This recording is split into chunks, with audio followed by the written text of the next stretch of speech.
Well, this is an interview with Dr. Wadis Tanner, Wadis O. Tanner. He served president of the South Carolina Medical Association in 1977 and 78.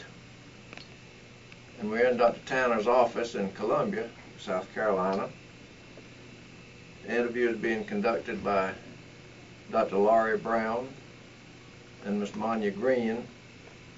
And this is December 11th, 1992. And Dr. Tanner, first thing I'm going to ask you is a little bit about your family, sort of where you grew up, etc. If you might care to tell me anything about them. Well, it's certainly nice to be able to talk to you today, Laurie. Well, thank you. I was born in a rural area in Georgia, near the town of Temple, Georgia. And my mother was named Pearl Belcher, and my father was William Rollins Tanner. I was born in 1920. But I lived most of my life in the city of Columbia. Most of my life in the city of Columbia, and certainly for the last probably 60 years. I'm the first physician in my family, and so far the only one in my family. So I did not grow up in a physician's family, and after I was 8 years old, I went to grammar school in Columbia, and high school, and went to the University of South Carolina. I graduated with a BS degree. And then I went on to medical school at what was then the Medical College of the State of South Carolina. Probably my mother was the most important influence in my life, and she was a very nice lady and very intelligent and very much a driver. I had one brother, and my brother died when he was 15 and I was 12. That probably influenced me a great deal on to going into medicine, although nothing was ever officially said about that.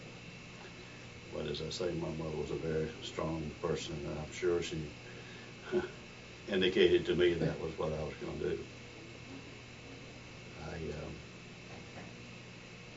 I had some very good experiences at University of South Carolina, and I was always pleased with my education at the Medical College in Charleston.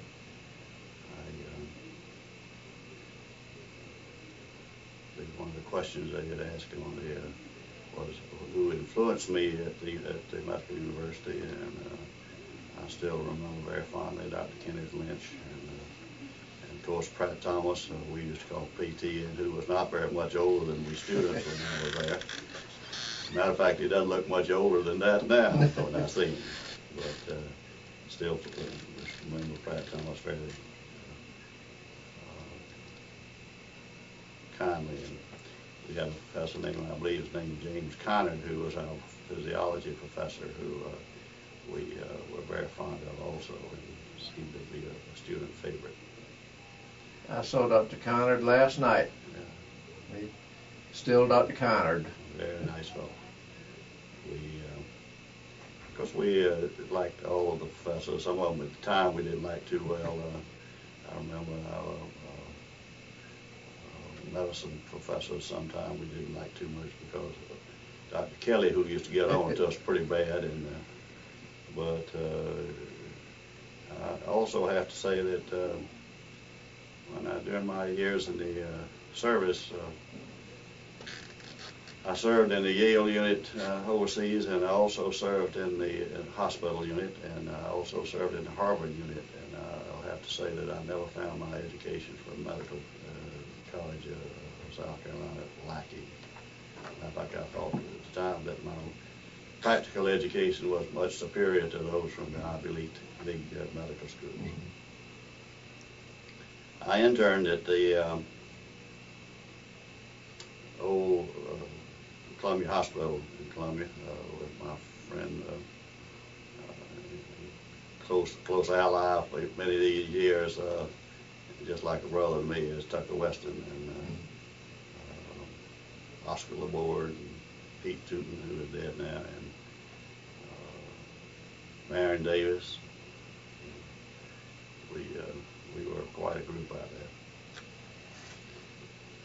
Well, that's interesting. Now, how did you decide how you were going to practice and where you were going to practice?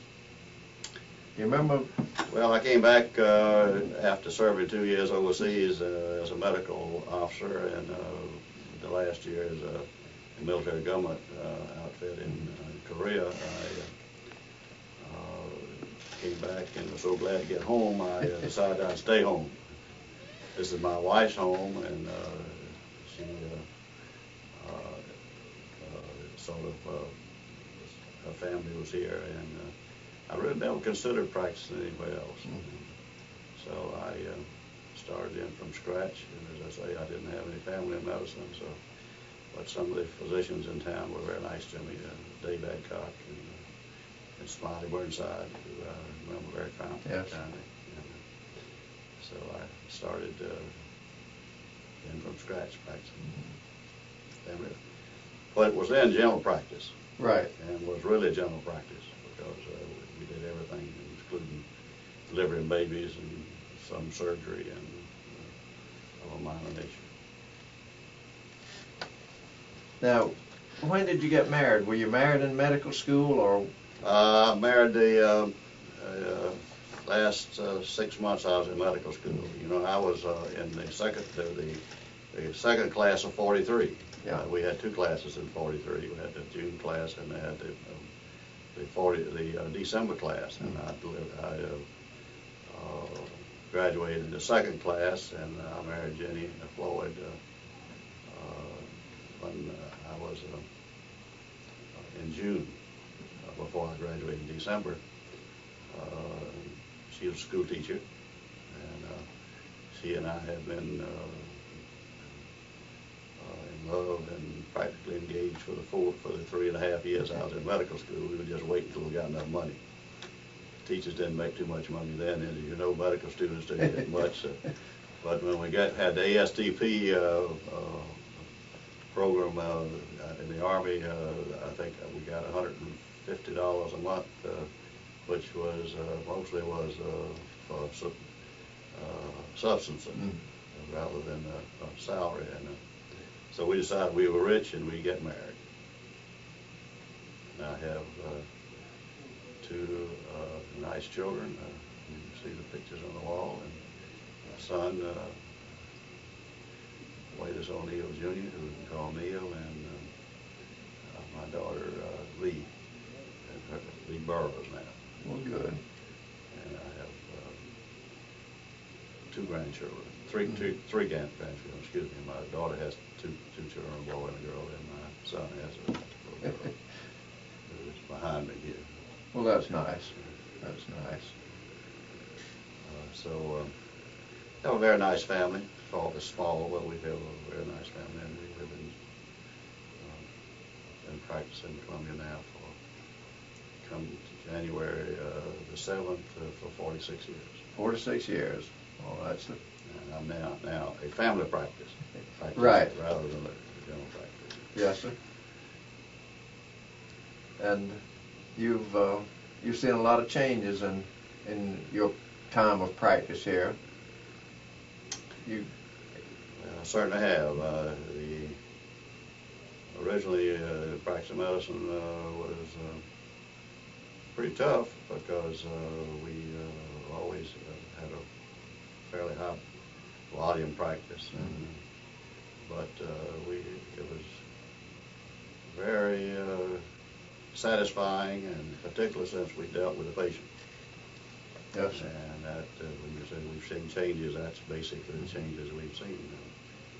There's a difference between dealing with the patients and dealing with third parties, the government and insurance people, and now the HMOs. Yep.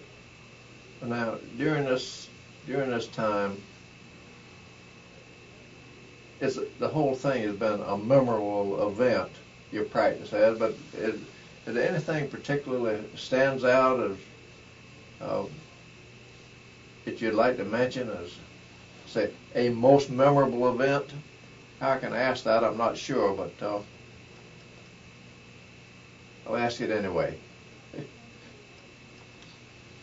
Well, I think that one of my most satisfying experiences in medicine has been involvement in organized medicine.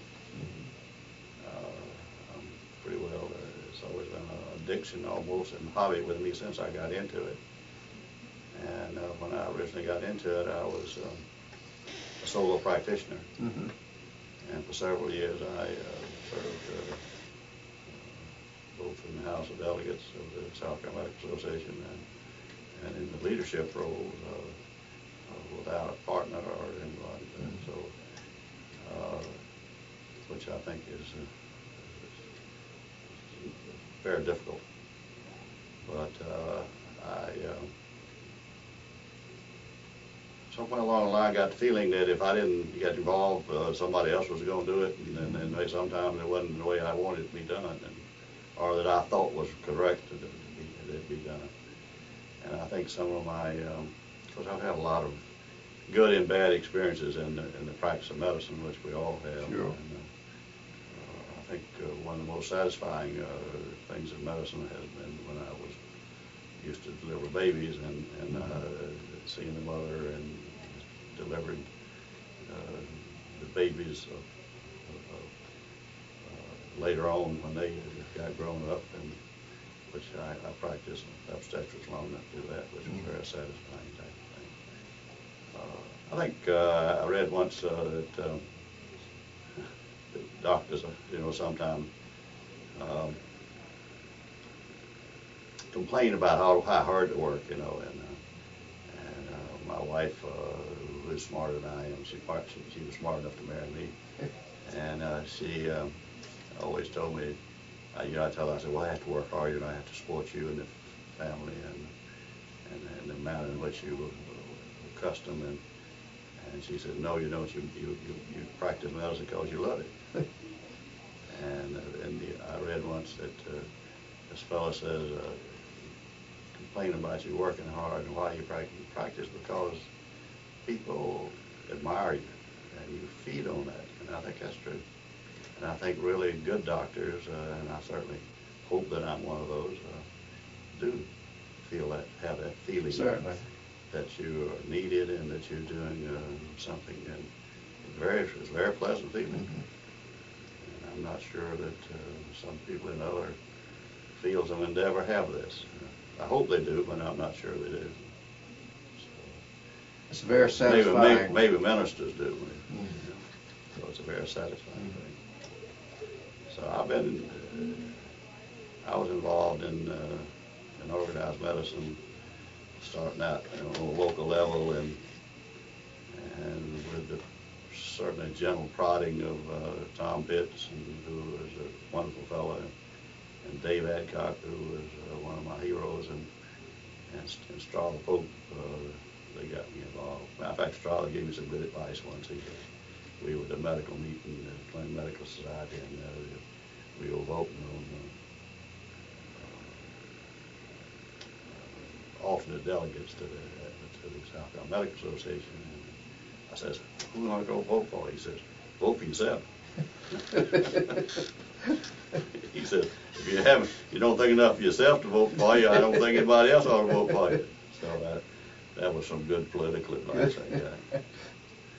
So we got involved with the South Carolina Medical Association, and Tucker and the other board and some of us and other fellows for several years we call ourselves the backseat boys, because we didn't really have that much influence in the things, and probably rightfully so. I've always been a great believer in that, you know, some people think to get in leadership roles, you know, you just ought to walk right in and take right over. And I've always been a great believer in working in the trenches first. And we got some very good experience by sitting back and everything we voted for, it was not ever voted up. But so I guess I served in the House delegates for about 30 years or so. And 20 years of that I was in the leadership role. I think that most important thing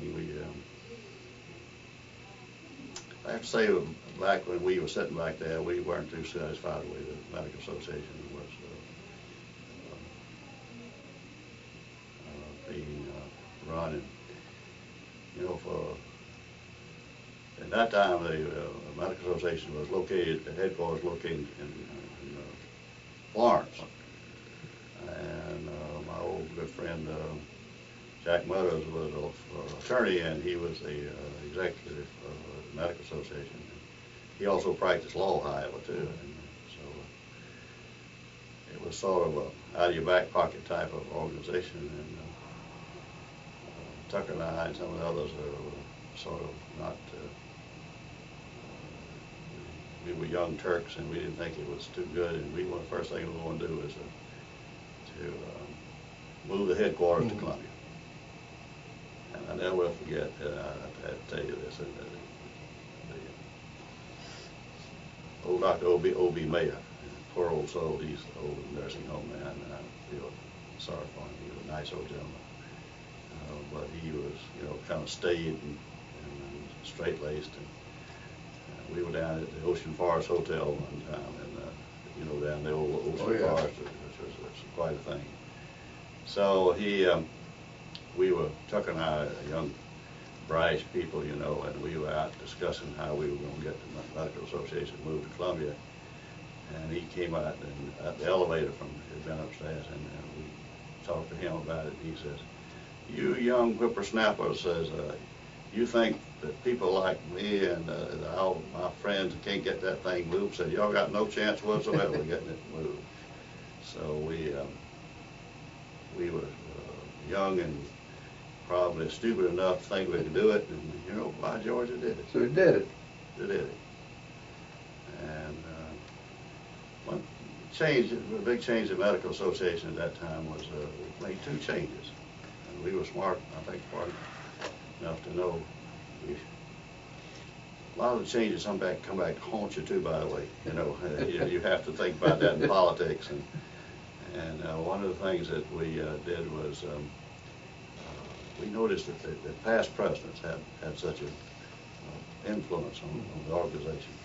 And that probably is good, and we think that experience is very good, but we decided that we would see if we couldn't alter that. And boy, I think that was some undertaking. You know, we finally did that too.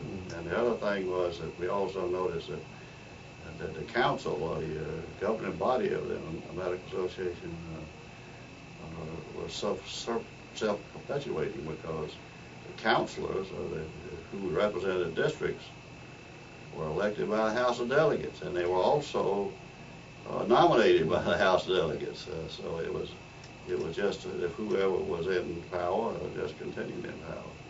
So by some hook and crook, we got them to elect the councilors by the district itself, and you know, it made a terrible difference. First place, that most of the councils didn't get reelected. So, and that was basically how we got I think how we got the association moved from, and then we got in essence a full-time executive director, and we feel that the organization sort of turned around. I'll have to say this, if I'm on that subject, I think we now have one of the best organizations in the country, and at one time we didn't have that reputation. So we feel like the things were for the better, and that now I'll say that we had some awfully good fellows in the association when we we had this uprising. I certainly remember very kindly Joe Kane and George D. Johnson and some of the fellows that were moved at that time. We had some good fellows who did an awful lot for our association and formed the background of which we were built on. But when we moved to Columbia, then we had, and as you can well imagine, that really caused uproar. Every time every time you do something of that nature, you lose members. But if you doing the right thing, you usually get them back. And I think we have a stronger membership, or maybe stronger in Florence area now than we ever had. It didn't take us long to get them back because they knew the things were the right thing. And of course, on top of that, we came along with the building, which is controversial, very controversial. Tucker might probably told you about that. Because we used to catch a lot of flack. You know, Tucker and some of the others of us had an awful tough skin. You know, and if you got, thank goodness, if you got a vision, you know, you have a tendency to do what you think is the right thing to do. So. Now this was done before you were president. Most of this was done when I was. Well, see, I was on council. I was on council for 9 years, and the first when I was on council, Bill Perry was who I'm very fond of. Talked to her the other day, by the way. I called him on his birthday, and he was very delighted. And Bill, and then Harold Hope was the president, I believe, after him, and Harold, and then I followed Harold after I was chairman of the council for 4 years. Most of this stuff happened when I was president, when I was chairman of council. Had a good council, and we used to have some long, beat 'em up type of meetings, and we had some real controversial and very divisive things that came up. And as I say, it was just things that had to be done. For instance, during that time, and I think even before Jack left the organization, we started the foundation because we had some people in the council who had the vision enough to see that medicine was going to have to start getting to be more of a proactive and active and proactive organization rather than reactive. Because up until that time, we had really been a reactive type of organization. So we felt that, you can't wait till they do these things to you. So we formed up, and for maybe a year or so, the foundation was something more or less a bigger organization. But meantime, we were making visits to various places to find out how to run a foundation, medical foundation. And then, of course, when they came up with the PSRO, we were in a position to make the application for that. And Charlie Johnson and I made the application for it. And Charlie Johnson because at that time I was probably also I was president. I was the first president of the foundation, and then Charlie Johnson was executive director by that time. John Hawk interviewed Charlie Johnson for us. We got Charlie from Los Angeles, County Medical Society, which of course was larger than the South Carolina Medical Association at that time. So that's how we got into the PSRO business, and that's, of course, and then when you run a PSRO, you have a tendency to get into other things, and that's when we hired Bill Mann. I think I interviewed Charlie Johnson and Desi Gillen and myself are the ones that interviewed and hired Bill Mann down at the old Columbia Hotel. And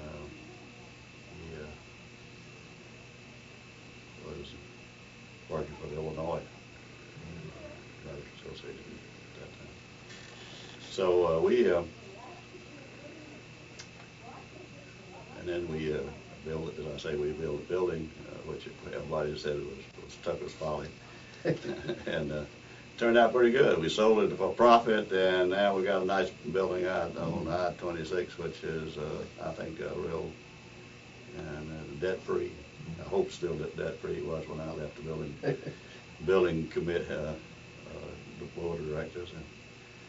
And we think that during this time that the organization did get along pretty good. And of course, in addition to all these political problems, and most of what I've been discussing has been on political problems, we also, I presume you'd like to have some about the other things that we took up. Yes, sir. If I get too verbose, just tell me. You just go right ahead.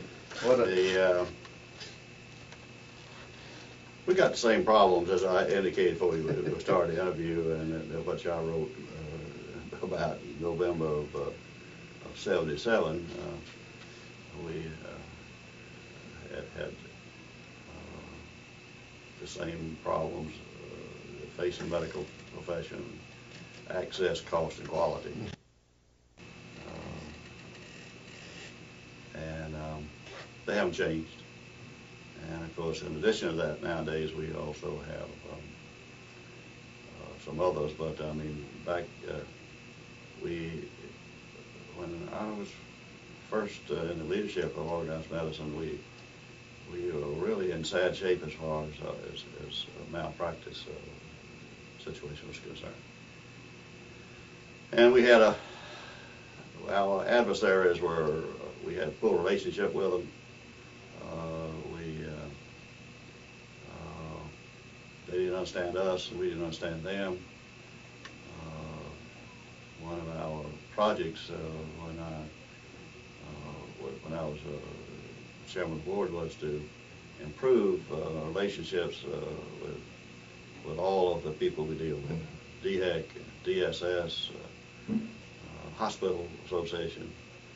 Matter of fact, we initiated, and I'm sure you understand, you don't think I did all this. I mean, this was just part of our the association's policy. That's what I'm interested in. Yes, as coming from the council of the association, which of course runs the association. The House delegate's fine, but it only meets once or twice a year, and therefore that is a governing body. The real governing body is council, or now is the board of trustees. So we established liaison with agencies, and we established a much better rapport with the Hospital Association. Met regularly with them. We invited the head of DHEC and DSS to meet with us, and we met with them on a regular basis and had liaison with them. We also established contact with pharmaceutical, the pharmacist, and had discussions with them. And we also established a rapport with the trial lawyers, who are getting around to the adversaries we had. And during either my last year as chairman of the council, or as when I was president, we got through the first significant tort reform. We did this through a series of meetings and with the help of Bob McNair and his firm, who was very good people to have on your side, and Saul Blott, His Excellency, or whatever they used to call it, the legislature, and happened at the time one of his junior partners was the head of the Trial Lawyers Association, and we went down and talked to Mr. Saul, and he arranged that we got the first significant change in the tort law, and we got it from what really essential was no limitation down to 3, what was 3 in what years, and under certain circumstances, 6, and the 18, of course, which has to do with minors. That's very significant because it really the breakthrough we were looking for. And it really got us into the halls down there to really be able to negotiate some of the other things that come out. We thought that was, and it was something which had been long due, and so we thought that was very significant. We did some, while I was in one of the other offices, we also, of course, went through the controversy of Second Medical School, which is probably a matter of record that the South Carolina Medical Association went on record as being opposed to it. And this was not something that was just very short discussion either. It was very much discussed, and of course we got a lot of criticism for that because it said it was self-serving. But at the time we thought it was the right thing, and of course now we have a very good, excellent medical school here in Columbia, and which I'm very proud of. And and of course I'm a University of South Carolina, so however I'm not still sure that we can afford to medical school as a state of the financial situation of South Carolina. But that's about the only problem. That's the only problem. Finances. The only problem I have with it is that, and I think otherwise, and it's been run by people like O'Neill Humphreys, who has have excellent rapport with the local medical people. So I'm not criticizing. I'm just telling you that was just part of our thing. Of course, and then we had the JUA and the discussions to whether we needed a government-run insurance company or whether we needed to form our own. And we had some very lively discussions on that. And I had to tell you, I was on both sides. Hopefully not at the same time, but we, at one time or another, I was on both of them. But I'll have to say that the best thing prevailed. We did get JUA, and under the leadership of a lot of other physicians who have served on those boards, like Tucker and Don Kilgore and Mark Barone and many others. We've done real well, and as you know, we got one of the best malpractice insurance situations in the country, and so that was one of the things we had to. The other thing that I think that was very significant in the time that I was allotted to serve this organization was that we made great strides in improving the reimbursement and eliminate geographical differences, and so that we're trying to help the rural physicians.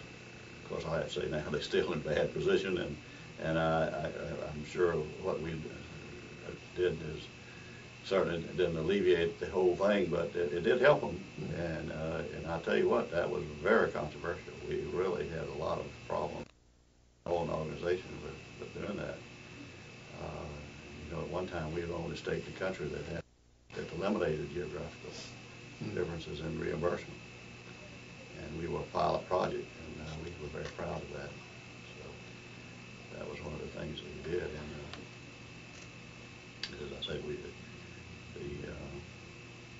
of course, anytime you have medicine, generally, and politics and or anything that has to do with that, you got controversy. And you can't make all the people happy all the time. Matter of fact, I think my good friend John Hawk, who I'm loved like a brother, and old John never did join the foundation. He was always he always was a holdout on that because that didn't suit his philosophy at the time. But the philosophy, the foundation has served us well, and and of course now we have various other subsidiaries which have done well. Now let me ask you, In one of your president's pages, I recall, when you were discussing the problems which are still with us today, the access, cost, and quality, and we're talking about the medical school, you were mentioning the shortage and maldistribution of physicians. Has that medical school helped in the state from that standpoint, do you think? Well, I think in the last few years, I think for a long while they didn't do a very good job, in my opinion. I think that even after we had the president, after we had a residency program, the residency program, particularly in Charleston, was not geared to put people out into the boondocks where we need them. But I think in the past little while we have made tremendous improvements in that. They put in a core curriculum at the medical university, which we have fought for very much. Because, you know, even though I was in a leadership role, you have to forget that you're a family practitioner or anesthesiologist or internist. You have to be just a physician who represents everybody in the state. But you can't take, I'm basically a family practice person. And this has disturbed us for many years, and I think that I just was recently at the at the Academy of Family Physicians meeting in Hilton Head, and we got a report down there from Dr. McCurdy and O'Neill Humphreys about the progress they're making in putting out primary physicians and how many of them are staying in the state now. So that's improved considerably in the last 5 years, I think. But it has taken a lot of pressure. This is you've got the old line academic world, which is very hard to change. Sure, certainly. Of course, that's not the only part of it they change it. They change some other parts of it too now, you know, and but that is, I think that's improving. And I think that it's well, good. For the better. And I think then too, I think the public and the third parties are going to have a big say in the fact that we are putting out more primary physicians and do put them out in the rural areas and in urban, you know, deprived areas in the urban areas, because I think that between the managed care type of things, you've got to have somebody more online in the area that needs the care. And I think that this is this would be a side effect of managed care, is that we're going to put out more people in that line. Because in the managed care arena, you have to have the primary physician. Have to have the primary physician.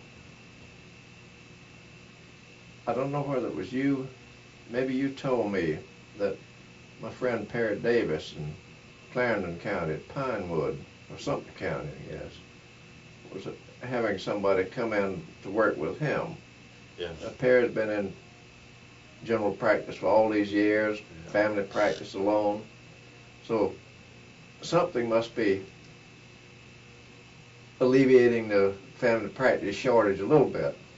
Yeah, I hope so, and of course that's saying too, so that makes a difference. My partner is my wife's first cousin, so it helps if you raise. I helped raise him too, and because his mother and father died when he was a teenager. But it helps if you can raise your own. But I mean, it's. I think the trend is a little bit better, and I think that. I think the fact that family practice or general practice has raised its image somewhat, and we're fighting like the Dickens to get it rid. You know, one of the questions were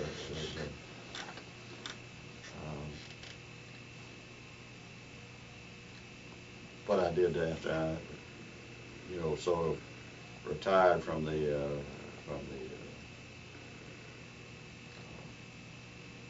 Medical Association active leadership. Of course, I served, you know, in May for 8 years, and so it took an out. We had we let somebody younger take over. And so, but then I also went back and sort of wanted to fill something that in all the years I'd been spending with the South Carolina Medical Association, I'd somewhat neglected my own specialty group, and so I went back and served on the board of the Academy of South Carolina Academy of Family Physicians, and served as chairman of the board there, and also was president of that, which I was very proud of. And I think anybody that likes to be recognized by his peers, and probably more than anything else. So, and I enjoyed that, and I hope that I put some bugs in some ears there to make them a little more aggressive, which they have been in recent years. I think that's helpful. You got the squeaky wheel gets the grease. You got to. That's right. To the back. So I think that, and of course, I served on the South Carolina Blue Cross and Blue Shield board for 13 years. I've just gone off of that because I got too old. And which I'm very much in favor of too. When you get old enough, I think you ought to go off those. And I enjoyed that, and I got a lot of criticism for it, but I still enjoyed it, and I think I did more good than harm in that.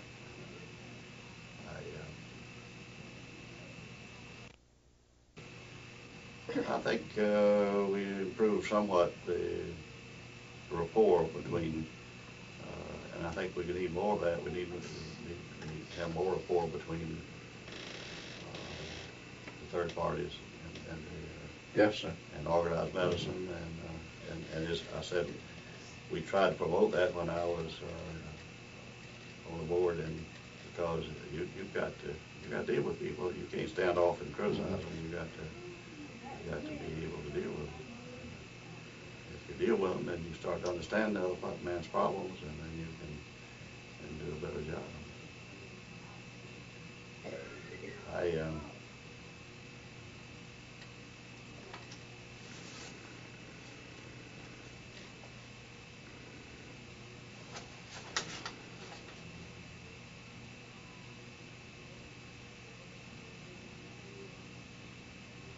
I mentioned some of our friends and sometimes enemies. My wife oftentimes tells me something. In politics you make a lot of friends, you make a lot of enemies, and your enemies are the ones that remember you. but I enjoy it, and I like rough and tough. And I've always liked the challenge, and I think that's why I'm still practicing medicine. You got a question here, what are you doing? I'm still working. Sometimes I think probably my staff and my partner think I'm not, but I work Monday, Tuesday, Wednesday, and Thursday morning, and don't work Fridays and afternoons and nights. And so my wife thinks I'm retired, and she thinks that's about as much as she's going to be able to put up with anyway. But and I'll practice as long as I enjoy it. And I think that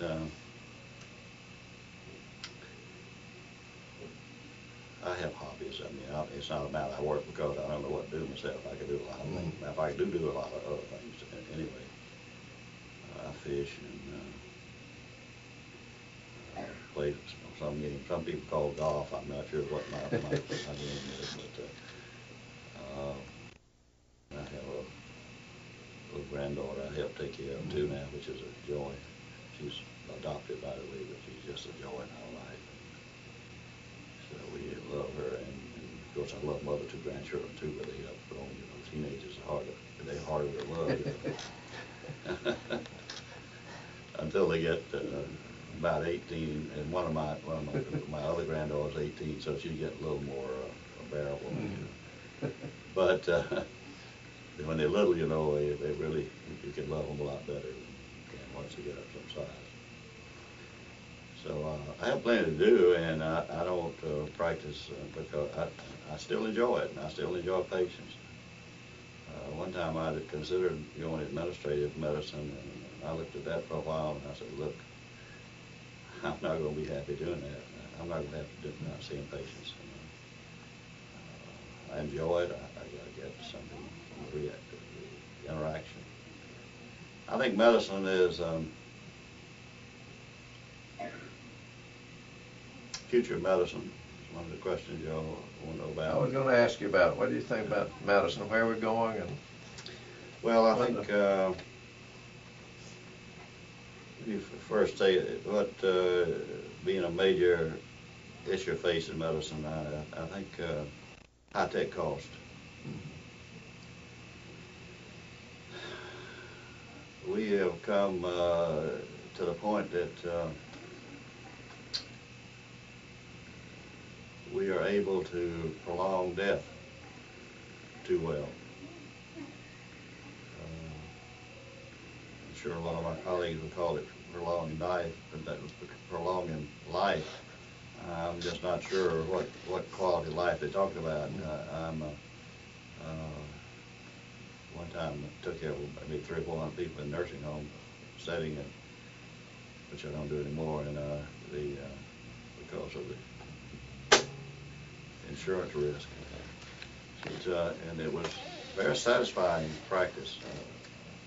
I have a sort of, maybe because I'm old myself, I got a passion for the elderly, and but it's very depressing, and it's we got too many vegetables, and somebody asked me, says, how do you feel about trying to maintain life, put off death in these people? Yes, that's a real question you have to ask that. I think that's a real question that the American people have to ask themselves. yes. The major problem we have with dealing with people who have people in their is guilt. It's a major problem.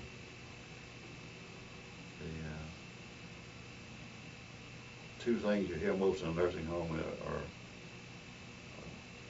I want to go home and put me back to bed.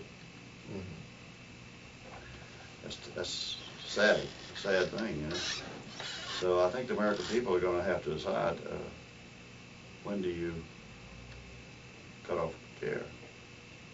I think the British have done that to some degree, and to make their socialized medicine thing work. And I think what the planners have done in this country is they have not, and the planners and politicians have not told people, if this thing doesn't cost more than we're able to pay, it's going to be rationed. So I think that's one of the things we have to concern ourselves with. I think malpractice, I don't know, we've done pretty well in this state so far, but we get more and more lawyers.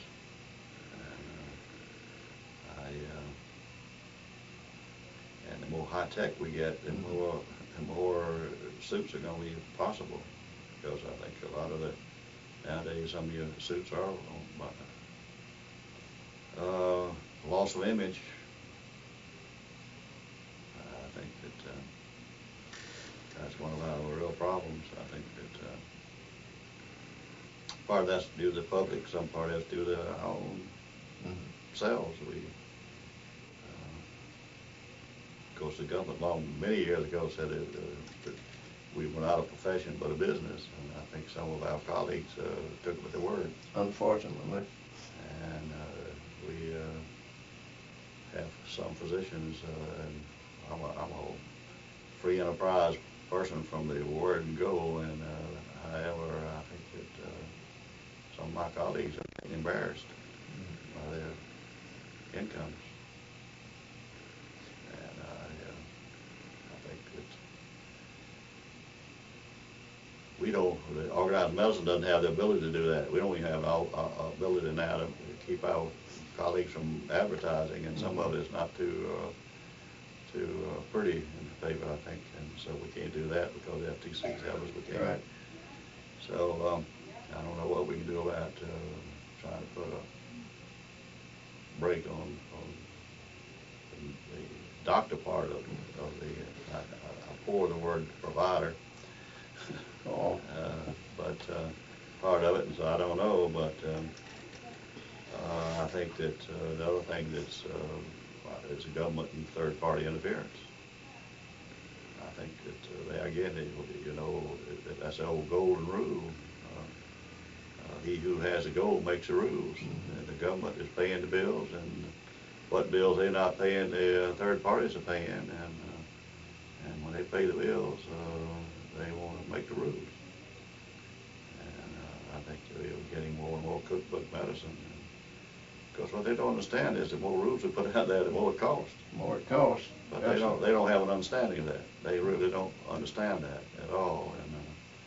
And then too, we got another element, and it's come into the equation recently, is empire building by the hospitals. Hospitals want to get into it. They want to have the doctors working for them. They want to have,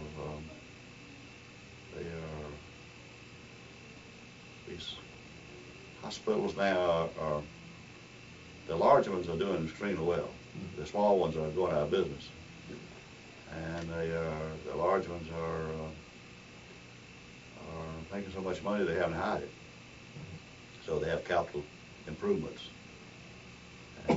Or they have projects in which they put up buildings for doctors and want to hire them. And a lot of our, that gets around another problem. A lot of our physicians coming out of medical school residences now are broke, and they not only broke, they are deeply in debt. And they're going to be real good targets for both hospitals to hire and HMOs to hire. So they are real vulnerable to that. That's another problem I won't get into here. The cost of medical education, I certainly am not an expert on that, and I'm not sure what the answer to that is. But that's a problem, the cost of medical education. And it involves the other thing, and when someone gets out and he finally gets his hands on the ability to practice, then he wants to get his money back. So, I mean, I don't see anything wrong with that. It's just that it's not maybe in the best interest of access, cost, right, and sometimes quality, you know.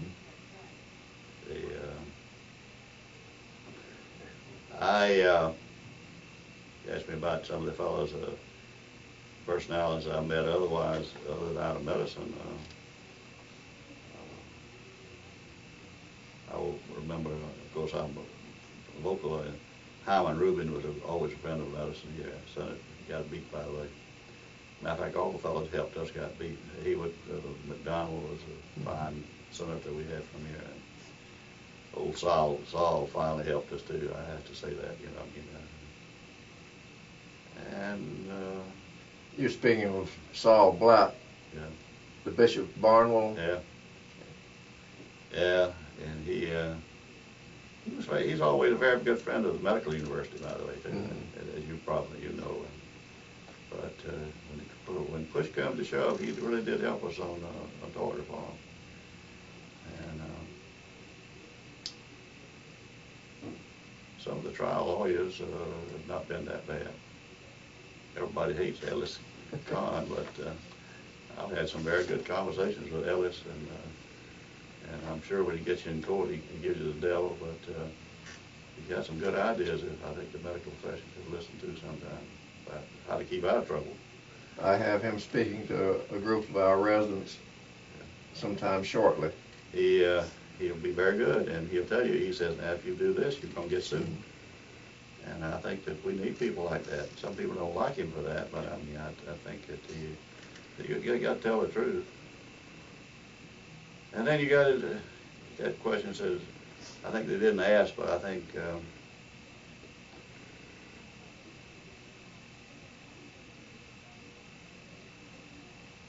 my son is not a doctor, by the way, and he didn't go into medicine. And the one question I always ask, would you want your son or daughter to go into medicine?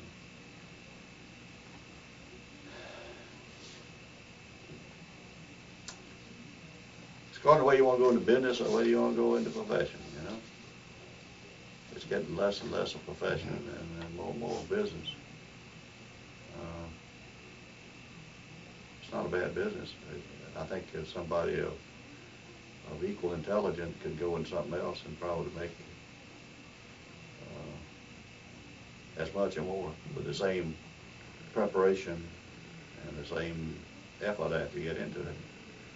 So I would not consider it a really good business deal for most people, except certain specialists. As a profession, I think you've got to be dedicated. If you're not dedicated, it's the best thing to stay out of it. I can't think of anything more miserable than being in a position if you're not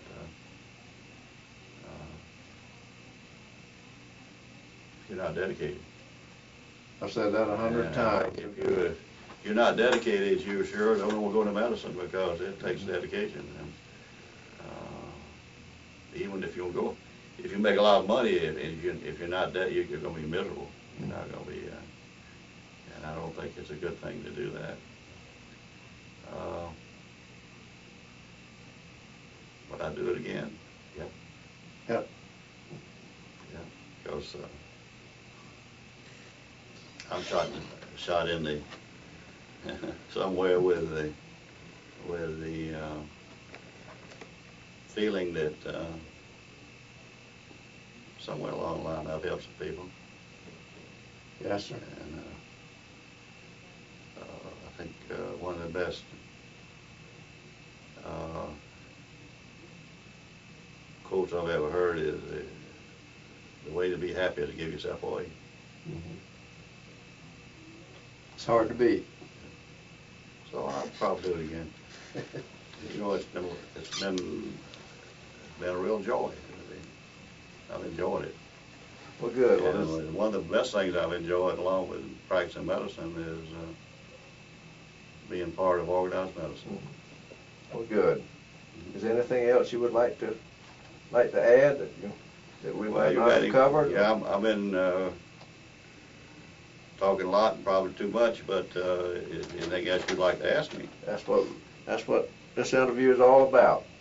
It's for a history of the Medical Association, and I think that we need to get everything that we can about it. I'll say this: I have been associated with some awful fine people in the medical profession, both as professional colleagues and in leadership. And I think South Carolina have the leadership that it's had in the past several years. And I hope it continue that way, and I'm sure it will. Well, I hope so. Well, I want to thank you for this interview. Sure. It's sure been nice talking to you. And on behalf of the State Medical Association and a lot of doctors who came before you and after you, and me and Monya Green, we appreciate your time, and it's just been real nice talking to you. I enjoyed it. Thank you, sir. Bye.